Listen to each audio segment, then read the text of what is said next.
인류는 시대의 변천마다 각기 추구하고 살아왔던 이 가치관이 있었어요. 이 고대와 중세는 어떻습니까? 이 신중심 시대였죠. 특별히 이제 고대 그리스 로마 이 신화를 보면은 그 시대의 사람들이 이 신관에 많이 영향을 받고 살아갔다는 것을 알 수 있어요. 그것이 이제 중세기까지 갔죠. 그래서 흔히 역사기의 중세를 이제 종교로 인해서 암흑의 시대다라고 얘기를 하기도 합니다. 그러다가 이제 우리가 인간이 이 르네상스 시대를 통해서 인본주의 가치를 지향하게 됩니다. 그리고 오늘날 우리가 살아가고 있는 시대를 이제 포스트 모더니즘 시대, 포스트 모던 시대라고 하는데 어떻습니까? 개인이 매우 중요해요. 그렇죠? 개인이 매우 중요하고 내가 원하는 가치를 추구하는 것을 다 이제 관용해주고 있는 시대. 그리고 절대적인 것을 주장하기보다 다양성을 인정하는 시대를 살아가고 있습니다. 특별히 이제 오늘날 기독교가 이렇게 매력적이지 않은 종교가 될 수 있는 게 오직 예수 그리스도에게 구원이 있다라고 말하는 것이 이 포스트 모더니즘 시대 사상을 가지고 살아가는 사람들에게는 쉽게 받아들이기가 어려울 수도 있다라는 것이죠. 절대적인 것이 잘 사람들에게 받아들이지 않아요. 다양한 가치관을 인정해주고 존중해주고 살아가고 있기 때문입니다. 그러다 보니까 점점 다양한 취미 생활에 관심이 많고요. 개별적인 것에 관심이 많아요. 그래서 이전 세대보다 오늘날의 세대는 거대 담론에 대해서 이야기하기보다 작은 담론에 대해서 주로 이야기를 합니다. 내 주변의 삶에 대해서 더 많은 것이 초점이 맞춰져 있어요. 우리가 살아가고 있는 시대 사상에서는 어떤 거대 정의, 평화, 진리라는 것보다 내가 오늘 어떻게 누리고 먹고 살아가고 미래를 준비하는 것, 즉 작은 담론에 더 초점이 맞춰진 시대를 살아가고 있다라고 할 수 있습니다. 근데 이것이 나쁜 것은 아니죠. 나의 개성을 표출할 수 있고 다양한 의견이 표출될 수 있는 시대는 더 많은 좋은 것들을 나타낼 수 있습니다. 나쁜 것이 아니에요. 다만 그런 시대를 살아가고 있는 그리스도인들에게 하나님의 나라와 제자도, 평화, 사랑 이런 거대 담론의 이야기가 더 이상 중요하지 않게 되는 것이 문제라고 할 수 있다라는 것이죠. 세상 사람들이 전쟁에는 소식은 듣고 있지만 그 전쟁의 평화를 위해서 기도하는 사람은 드물겠죠. 그 평화를 위해서 기도할 수 있는 사람들은 교회를 다니는 그리스도인들이 아니면 타 종교 사람들도 있을 수 있겠지만 그들이 이전과 같이 그러한 것에 대해서 관심을 갖지 않는다라는 거예요. 심지어 교회에서조차도 예수님을 믿지만 나의 건강과 물질과 관계에 대한 작은 담론에 대해서는 기도하고 이야기를 하지만 지금 우크라이나와 러시아 사이에는 전쟁이나 혹은 저 중동 지역에 일어나는 전쟁, 아프리카의 어떤 그 에이즈나 그런 난민들의 문제, 이런 거대 담론에 대해서 우리 그리스도인들이 고민하거나 그것을 놓고 기도하지는 않는다라는 겁니다. 기도하기는 하되 극소수의 성도들만이 기도할 뿐입니다. 즉 오늘 우리가 살아가고 있는 시대는 나에게 초점이 맞춰져 있는 시대예요. 죄송합니다. 제가 입에 좀 뭐가 나가지고 발음이 조금 세요. 죄송합니다. 양해를 구할게요. 우리가 살아가고 있는 시대는 이러한 이 거대 담론에 관심이 없다라는 거예요. 그게 세상 사람들이든 교회를 다니는 사람들은 내가 중요한 거죠. 나의 취업의 문제, 나의 결혼의 문제, 나의 관계의 문제, 우리 집의 문제, 나의 취미생활, 내 진로. 이것이 오늘 살아가고 있는 포스트 모더니즘 시대 속에서 살아가고 있는 우리 개인들의 모습이 아닌가. 그리고 거기에는 저도 포함이 돼 있어요. 저도 생각이 많이 바뀌었다라는 것이죠. 많이 바뀌었어요. 나에 대한 것을 추구하고 살아가게 됩니다. 20년 전에만 해도요, 대학가 주변에 동거하는 커플이 이렇게 많지 않았어요. 지금은 뭐 유럽 같은 경우는 동거 문화가 뭐 대부분이죠. 대세고 아직 우리나라는 이렇게 동거라는 것을 이렇게 입 밖으로 아직은 내는 사람들도 있지만 약간 터부시되는 경향이 있는데 제가 대학에 다닐 때만 하더라도 동거라는 것은 거의 들어보지 못했습니다. 그런 시대를 살아가고 있었는데 제가 이제 군대를 제대할 때가 2003년이었어요. 2003년에 드라마가 하나 나왔습니다. 어떤 드라마가 나왔냐면 이 옥탑방 고양이라는 드라마가 나왔어요. 그 소재가 뭐였냐면 젊은 남자와 여자의 동거 이야기를 담고 있었어요. 그런데 참 신기하게도 그 드라마가 나오고 그리고 대학로에서 그 연극이 공연된 뒤부터 동거 문화가 생각보다 빠르게 확산이 됐습니다. 제가 한 7년 전에 대학교 주변, 그러니까 주변이 학교고 대학교가 많은 서울의 어떤 한 교회에서 사역을 했는데 어느 날 한 청년이 저에게 전화를 했어요. 전도사님, 급하게 연락드려서 죄송한데 혹시 저 만날 수 있어요? 이러더라고요. 괜찮다고 오라고. 그래서 와서 얘기를 했어요. 근데 이 친구가 자기가 공황장애가 왔다라고 하는 거예요. 정신과를 가서 의사한테 약을 처방받아서 이제 먹어야 될 것 같은데 그래도 뭔가 내 속에 있는 이야기를 전도사님에게 얘기하고 상담을 받고 혹여나 그게 좋아지면 내가 정신과를 가고 싶지 않아요. 왜냐하면 정신과를 가면 기록에 남는다고 하더라고요. 전 잘 모르겠는데 그 친구가 그렇게 얘기를 했어요. 그래서 무슨 일인데? 라고 얘기를 해보니까 이 친구는 이제 지방에서 살다가 서울로 이제 대학을 온 거죠. 유학을 온 거죠. 경제적으로도 이렇게 넉넉하지는 않았는데 그러다 보니까 이제 이 월세 비용도 절감할 겸 어찌어찌 되다 보니까 자기 여자친구랑 동거를 시작하게 됐다라는 거예요. 그리고 그것이 한 2년이 흘렀다랍니다. 근데 여자친구가 이 공무원 시험 준비를 해야 되니까 이제 동거하지 말자. 그러면서 이제 이별 통보를 했다라는 것이죠. 근데 2년 동안 같이 먹고 거의 살다시피 했기 때문에 일방적인 통보를 받으니까 갑자기 자기 존재를 부인한 것 같다라는 거예요. 그래서 이 친구가 급속도로 공황장애가 와서 저에게 얘기를 하는 거죠.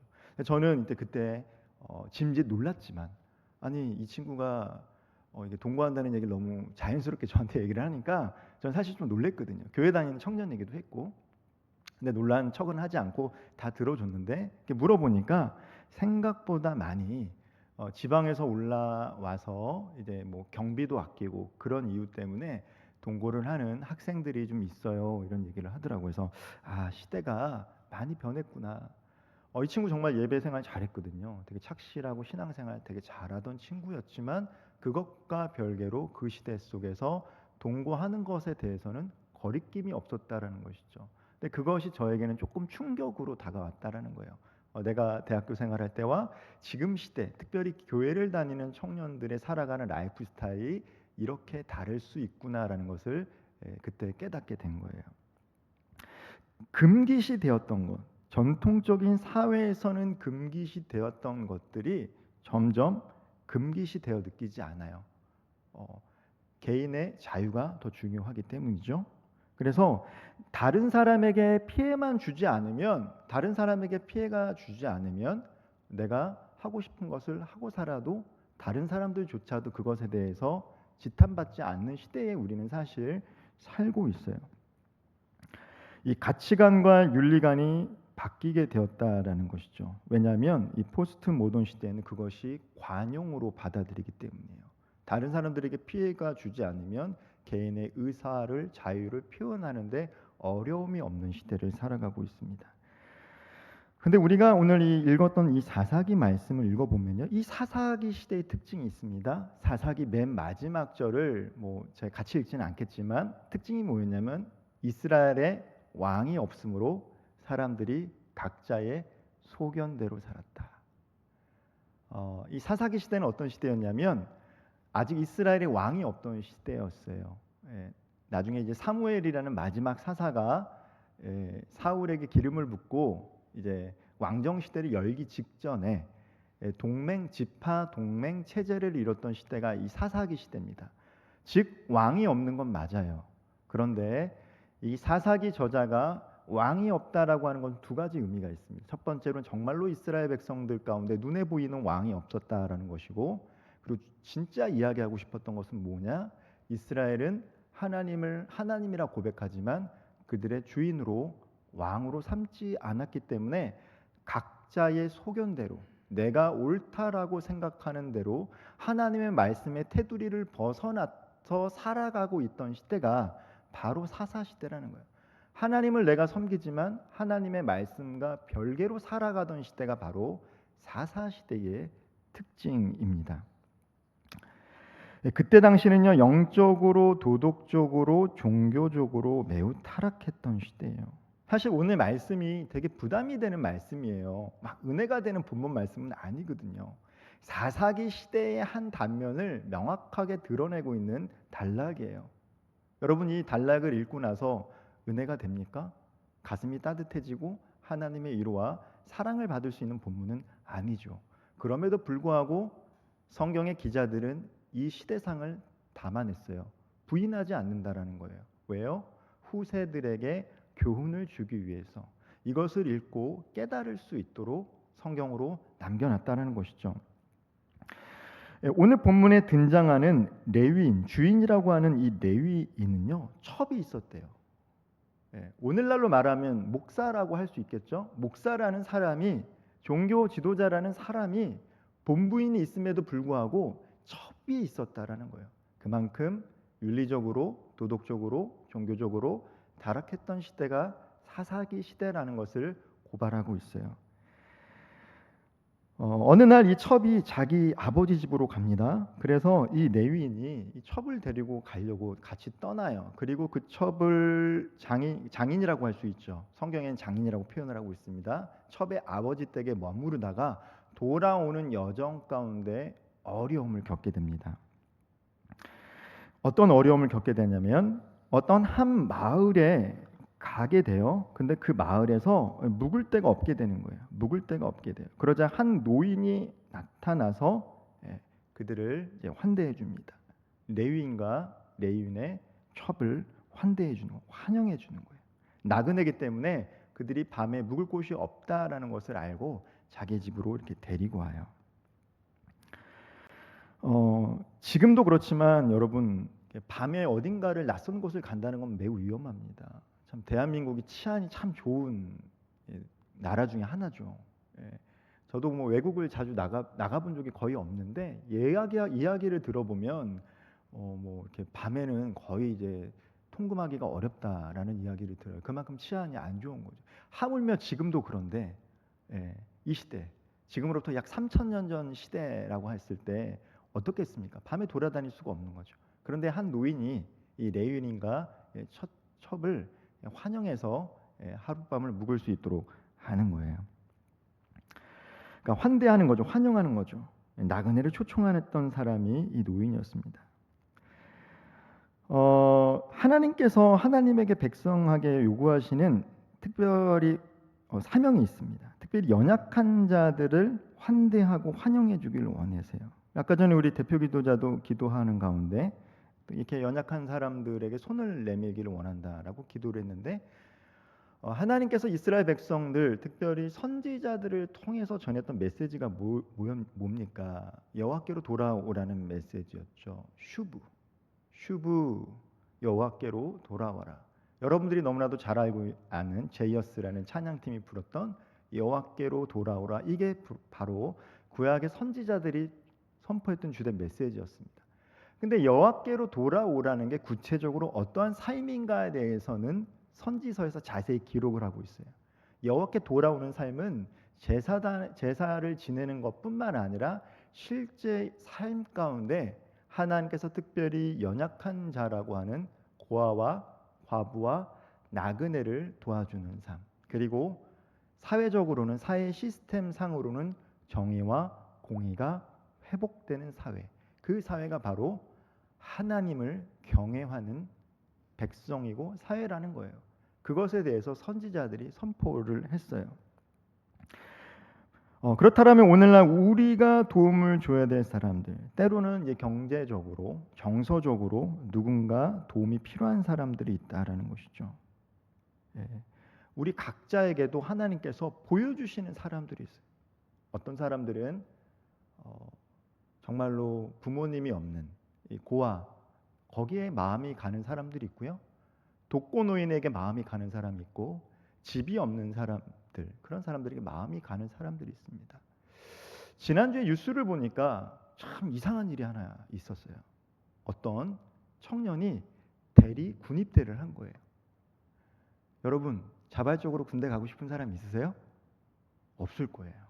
그런데 한 청년이 대리 군입대를 했대요. 이런 일이 일어나다니. 어떤 사람이 자발적으로 안 가도 되는데 대리 입대를 하겠습니까?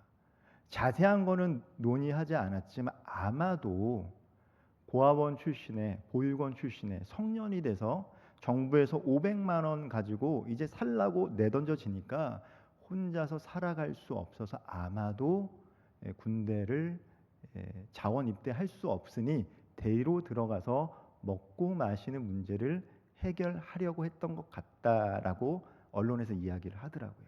즉 돌봄이 필요했던 청년이었던 거죠. 누군가에 속해서 돌봄을 받지 못하니까 차라리 군대에 가서 내가 30만 원 받더라도 먹고 마실 수 있다라면 군 생활을 하겠다라는 것이 사실 오늘날 우리 사회의 한 단면일 수도 있다라는 거예요. 우리가 관심을 가져야 될 특별한 사람들이 있다라는 것이죠. 그리고 사사기 시대도 마찬가지였어요. 나그네들, 고아와 가부들을 향해 하나님께서는 손을 내밀라라고 얘기하신 것이죠. 그런데 안타깝게도 이스라엘 백성들은 타자에 대해서 무관심했어요. 특별히 오늘 19장에 있는 이 기브아 사람들 어떻습니까? 레위인과 첩에게 몹쓸 짓을 하려고 하는 거예요. 어떻게 보면 오늘날 세상에서 말하는 약자죠. 그리고 또 어떤 사람들은 약자인 자신을 소수자라고 이야기하기도 합니다. 여러분, 이 소수가 항상 약자는 되지는 않아요. 소수지만 힘 있는 사람들도 있습니다. 그러나 우리는 일반적으로 소수인 사람들, 그것이 나그네인 사람들을 우리는 연약하다라고 이야기를 합니다. 난민들도 그래서 약자라고들 많이 세상에서 회자를 하기도 해요. 특별히 오늘날 우리가 살아가고 있는 시대는요, 나의 행복 추구권이 참 중요해요. 그것이 참 중요한 시대예요. 다른 사람들이 뭐라 하더라도 나의 행복 추구권이 중요한 시대를 살아가고 있어요. 그래서 우리가 살아가고 있는 시대도 성에 대해서 매우 개방적입니다. 개방적이 됐어요. 이성과 이성 간에 대한 사랑을 논하는 것뿐만 아니라 이제는 동성과 동성에 대한 사랑이 매스컴과 문화와 미디어에서 다뤄지기 시작해요. 이제 그것이 더 이상 어색하지가 않아요. 그리고 때로는 어떤 특별히 청소년들과 젊은 청년들에게는 미화되기도 하고 자연스럽게 받아들이는 시대를 살아가고 있습니다. 그런데 오늘 성경에서는 여전히 하나님께서 이 동성애에 대해서는 명확하게 말씀하신 거예요. 특별히 신명기 말씀에서는 금하고 있습니다. 남자와 남자가, 여자와 여자가 관계를 맺는 것을 금하고 있습니다. 하나님께서 창조하실 때 남자와 여자를 따로 창조하셨어요. 그런데 오늘날 세상에서 우리는 소수자다, 우리는 약자다, 성적인 우리는 소수자다라고 얘기하는 일부 사람들의 주장이 무엇입니까? 나는 원래 남자로 태어났는데 태어나 보니까 여자야. 나는 원래 여자인데 태어나 보니까 남자야. 이렇게 이야기를 합니다. 근데 우리가 천지를 창조하시고 만물을 주관하신 하나님을 믿는 우리가 그들의 이야기를 받아들일 때 생기는 오류가 뭡니까? 그러면 하나님은 전능하시지 않다라는 것이죠. 그 사람이 원래 남자로 여자로 태어났는데 잘못 태어났다라는 것이죠. 또 문제가 뭡니까? 우리가 하나님께서 생육하고 번성하라고 했는데 남자와 남자가, 여자와 여자가 사랑을 해서 생명이 태어날 수는 없어요. 인위적인 방법으로는 언젠가 태어날 수 있겠죠. 하지만 자연스럽게 순리대로 태어나지는 않습니다. 그러면 창조 질서의 관점에서 바라볼 때 그것은 결코 자연스러운 현상은 아니라고 할 수 있을 거예요. 그렇기 때문에 구약 성서에는 동성 간의 성관계를 금지합니다. 그리고 레위기 말씀을 읽어보면요, 동성애 행위를 한 자들에게 사형을 언도해요. 그렇다고 해서 오늘 우리가 그 사람들에게 돌을 던질 수 있을까요? 그럴 수는 없죠. 그럴 수는 없습니다. 오늘날 인권의 발달이 됐고요, 타인의 생명을 빼앗을 수 있는 권리는 우리에게 제한적입니다. 시대가 변했기 때문에 이 말씀을 그대로 적용할 수는 없어요. 다만 그것이 죄라는 것은 우리가 명확하게 인식을 해야 된다는 것이죠. 창조 질서를 만드신 하나님께서 이것을 규정하셨고 하나님의 백성들에게는 이렇게 살아가도록 말씀하셨다라면 우리는 그것을 알고 인식하는 것이 필요하다는 거예요. 그런데 어떻습니까? 오늘날 우리가 살아가고 있는 시대는요, 시대가 변했기 때문에 많은 사람들이 이것을 원하고 요구하기 때문에 이것은 더 이상 하나님께서 원하시는 말씀임에도 불구하고 우리가 지키지 않아도 된다라고 미화하거나 포장하는 경우들이 있다라는 거예요. 다른 사람에게 피해를 주지 않는데 왜 우리를 향해 비난하느냐라고 이야기하기도 합니다. 그런데 정말 그것이 피해를 주지 않는 것일까? 저에게는 자연스럽지 않아요. 하지만 오늘날 많은 20대 청소년들이 자연스러운 시대가 살아갈 수 있어요. 그래서 동성간에 나중에 결혼을 하고 자녀들 입양을 한다고 해봅시다. 그래서 입양한 아이가 태어났을 때 보니까 엄마 아빠가 다 남자예요. 태어났을 때 보니까 엄마 아빠가 다 여자예요. 그러면 그 아이에게는요, 그게 너무나도 자연스러운 거예요. 너무나도 자연스럽기 때문에 이상하지 않아요. 그렇다면 문제가 뭡니까? 그 아이는 생물학적으로 원래 여자와 남자인 부모님에서 느낄 수 있는 정서적인 것을 누리지 못하고 그저 남자인 부모님, 여자인 부모님 밑에서 자라왔기 때문에 그것을 답습하게 되고 그 아이들은 자라서 그것이 자연스러워질 수 있다는 것이죠. 그것이 결코 다른 누군가에게 피해를 주지 않는 게 아닐 수 있다라는 것입니다. 특별히 이 문화적으로 이것이 확산이 되면요, 사람들은 그것을 더 이상 터부시 여기지 않아요. 자연스럽게 받아들입니다. 특별히 아직 정체성이 확립되지 않은 사춘기의 초등학생들이나 청소년기 아이들에게는 이것이 자연스럽게 받아들이게 되면 터부시 되지 아니하면 학습이 되면 이상하다고 느껴지지 않습니다. 기존에 있던 사람들이 이상하다고 느껴졌던 것은 그것이 터부시 되었기 때문이에요. 특별히 기독교에서 그것이 죄라고 명확하게 이야기했기 때문에 교회를 다니는 사람들은 그래도 그것에 대해서는 부정을 해왔던 것이죠. 그런데 문화의 확산으로 말미암아 교회 안에서조차도 이것이 더 이상 터부시 될 수 없다라고 주장하는 목사님들과 신학자들도 있어요. 신학자들도 있다는 것이죠. 이 동성애에 관한 오늘날의 견해를 탐색하면요, 이 심리학과 의학, 사회학 등에서는요, 원인과 본질에 대해서 나름대로 연구들이 많이 있더라고요. 그런데 쟁점은 과연 인간이 자연의 산물이냐 혹은 양육의 산물이냐는 거예요. 즉 이것이 선천적인 것이냐 아니면 학습되어진 것이냐에 대한 질문이 아직 확실하지는 않아요. 의학적 차원에서 생물학자들은요, 동성애의 생물학적 근원을 찾으려고 노력을 많이 합니다. 유전자 구조도 확인하고요, 출생 전의 호르몬 수치, 뇌 구조도 분석해서 논문으로 많이 나왔어요. 그러나 아직도 합의된 결과가 없다라는 거예요. 아직 현재까지는. 그래서 이것이 선천적이다라고 주장하는 사람들이 그 의견이 정확하지 않을 수 있다라는 것입니다.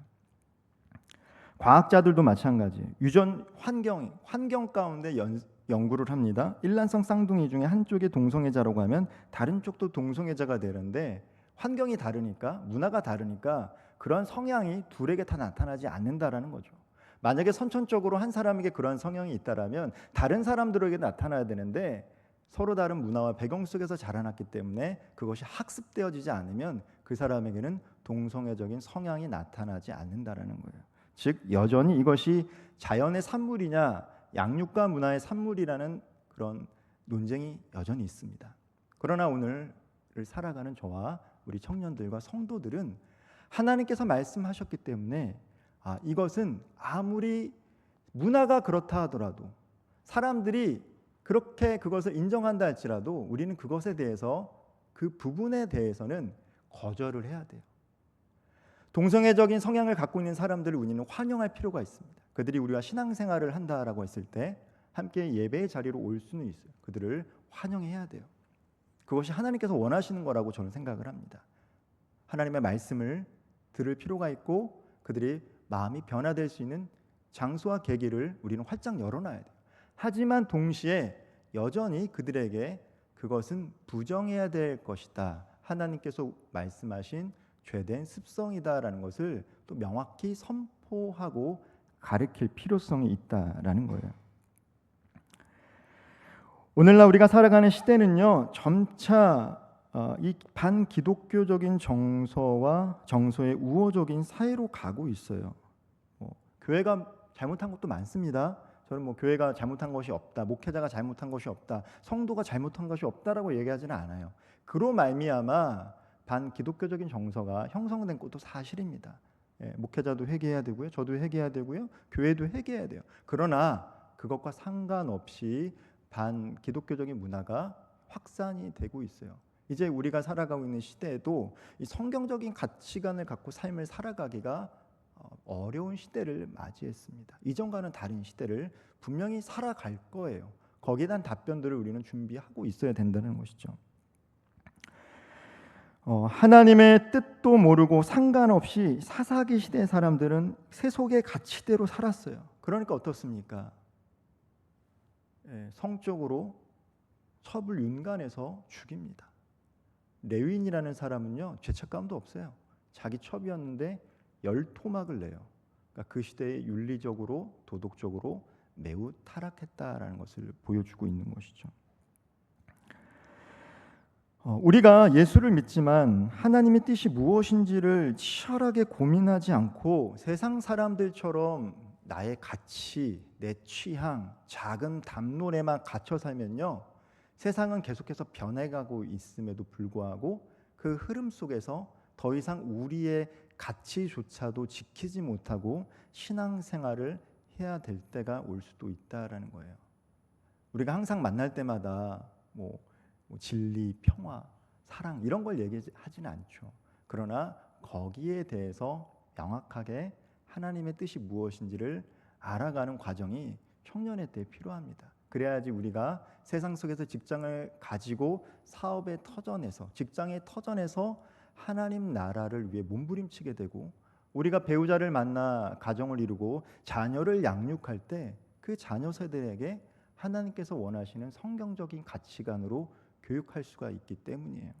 근데 그것이 고민 없이 늘 작은 담론에만 머물러서 나 개인의 문제와 안위에 대해서만 생각하고 기도한다. 물론 그것도 필요하지만 거기에 머무른다면 이 세속화되는 세상 속에서 더 이상 교회와 우리 그리스도인들 한 사람 한 사람이 설 자리가 없어질지도 모르겠어요. 오늘 함께 읽은 본문 24절 말씀을 다시 한번 읽어보도록 하겠습니다. 오늘 24절 제가 읽어보겠습니다. 보라, 여기 내 처녀딸이 딸과 이 사람의 첩이 있은즉 내가 그들을 끌어내리니 너희가 그들을 욕보이든지 너 눈에 좋은 대로 행하되 오직 이 사람에게는 이런 망령된 일을 행하지 말라. 이 에브라임 산지 출신의 노인이 되게 착한 사람 같지만 어떻습니까? 이 사람만 건드리지 말고 내 처녀 딸이나 아니면 이 레위인의 첩을 마음대로 해라라고 이야기합니다. 이 사람도 엄밀히 말하면 정신이 나간 사람이에요. 그 시대에 자신의 소견대로 삶을 살아가다 보니까 하나님의 윤리와 가치관을 상실한 사람들이 이 본문 말씀에 기록이 되어 있는 것입니다. 청년 여러분, 성도 여러분, 하나님께서는 교회를 통해서 그리고 한 사람 한 사람인 교회에 있는 우리를 통해서 생명을 구원하기를 원하세요. 생명을 구원한다는 게 무엇입니까? 하나님께서 본래 창조하신 목적대로 본연의 모습대로 살아가는 게 구원이 될 수 있는 거예요.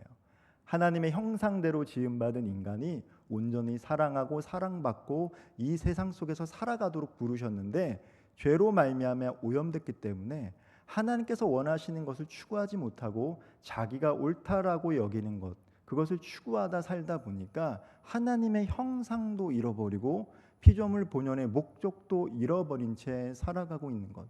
때로는 그 사람들은 그것이 온전한 기쁨이다라고 이야기하지만 하나님 보시기에는 여전히 구원이 필요한 자들을 향해 오늘 저와 우리 성도들, 청년들을 부르신 줄 믿으시기를 바랍니다.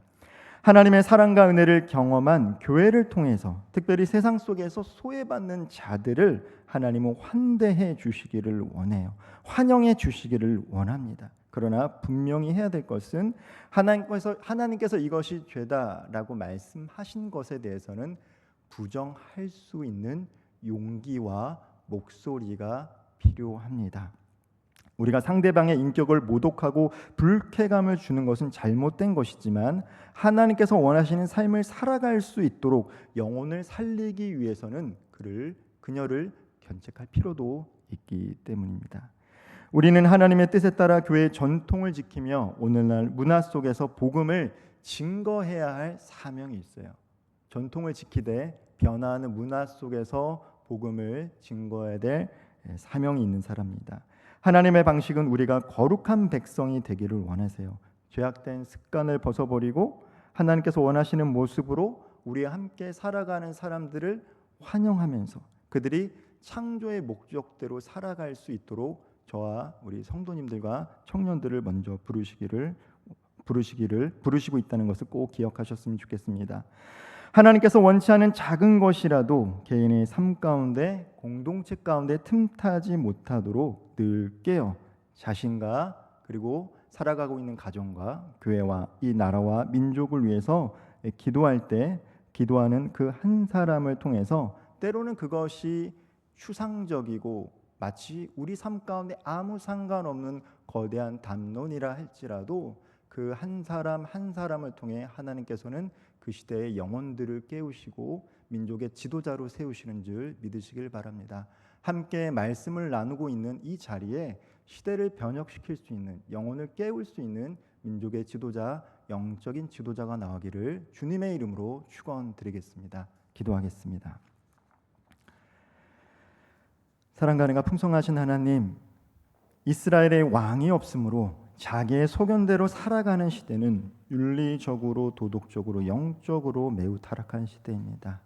하나님, 오늘을 살아가는 우리들에게 하나님의 말씀을 귀히 여길 수 있도록 도와주시고 하나님이 살아계심을 믿고 하나님이 우리의 주인으로 섬기며 하나님의 말씀대로 살아갈 수 있는 지혜와 능력을 더하여 주옵소서.